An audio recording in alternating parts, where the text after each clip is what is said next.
আবার হার ভারতের। অস্ট্রেলিয়ার বিরুদ্ধে চলা যে ওডিআই সিরিজ চলছিল ইন্ডিয়ার, সেই ওডিআই সিরিজের আজ ছিল দ্বিতীয় ম্যাচ, যেখানে আপনারা সবাই জানেন প্রথম ম্যাচ কিন্তু ইন্ডিয়া খুব বিশ্রীভাবে হেরে যায়। তারপর আজ কিন্তু ইন্ডিয়া আবার তাদের দ্বিতীয় ম্যাচে অস্ট্রেলিয়ার এগেনস্টে নেমেছিল।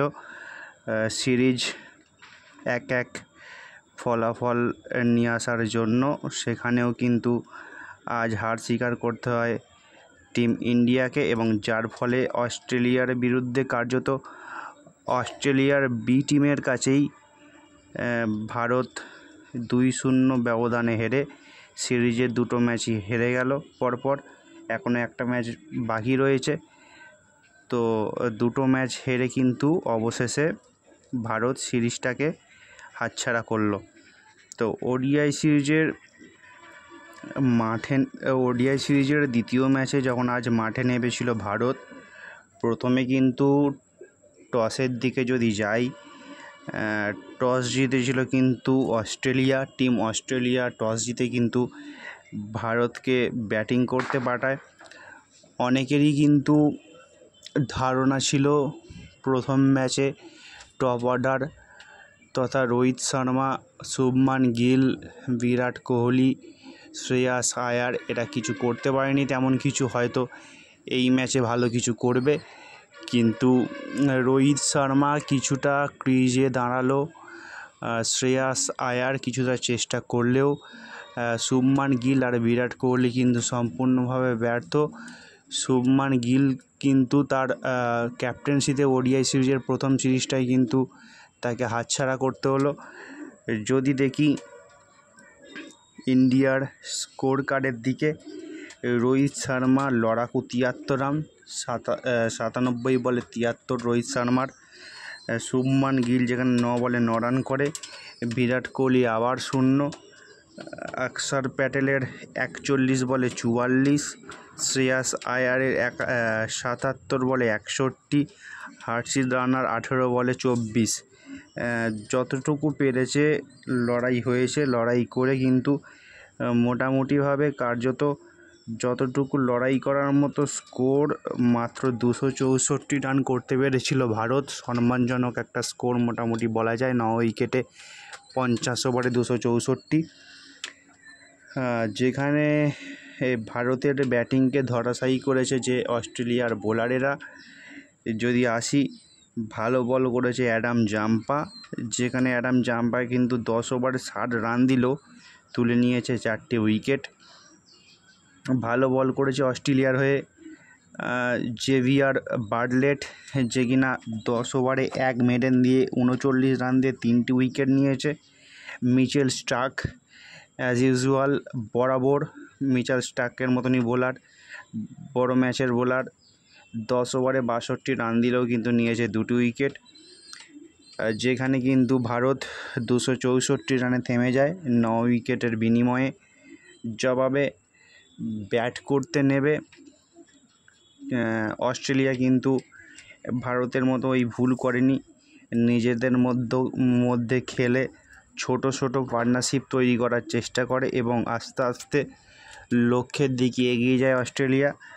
যদি অস্ট্রেলিয়ার স্কোর কার্ডের দিকে দেখি, তাহলে বলবো অস্ট্রেলিয়ার হয়ে বেশি রান করেছে ম্যাট শট, যিনি 78 বলে 74 রান করেছে। কুপার কনলি, যে 61 রান করেছে, কিছুটা হলেও মারকুটে ইনিংস, 53 বলে 61। তারপরে মিচেল ওয়েন কিন্তু 23 বলে 36 রান করেছে, এটাও কিন্তু বেশ মারকুটে ইনিংস, যার ফলে কিন্তু খুব সহজেই অস্ট্রেলিয়া 264 রানের ভারতের 264 রানের দেওয়া লক্ষ্যমাত্রা কিন্তু পার করে যায়। 265তে 8। অস্ট্রেলিয়া কিন্তু 22 বল বাকি থাকতে 2 উইকেট হাতে রেখে এই দ্বিতীয় ওয়ানডেও অস্ট্রেলিয়া কিন্তু জিতে যায় এবং সিরিজ কিন্তু 2-0 ব্যবধানে পকেটে পুরে নেয়। ভারতের দিক থেকে যদি বলি ভালো বোলিং, তাহলে অর্শদীপ সিং, হর্ষিত রানা, ওয়াশিংটন সুন্দর 2টি করে উইকেট নেয়। তো দেখতে গেলে ওভারঅল দেখতে গেলে ভারতের দিক থেকে একটি প্রচেষ্টা চোখে পড়ার মতো, সেটা হচ্ছে হর্ষিত রানার 18 বলে 24 রান এবং 2টি উইকেট। তাছাড়া কিন্তু এই দুটো ম্যাচে আমরা ভারতের কাছ থেকে সেরকম কিছুই পেলাম না। যাই হোক, ভারত আবারও ওডিআই ম্যাচ হারলো অস্ট্রেলিয়ার কাছে এবং 3 ম্যাচের যে ওডিআই সিরিজ সেটা কিন্তু হাতছাড়া করলো। আগামী ম্যাচ সম্ভবত 25শে অক্টোবর অস্ট্রেলিয়ার বিপক্ষে সিরিজের শেষ ম্যাচ।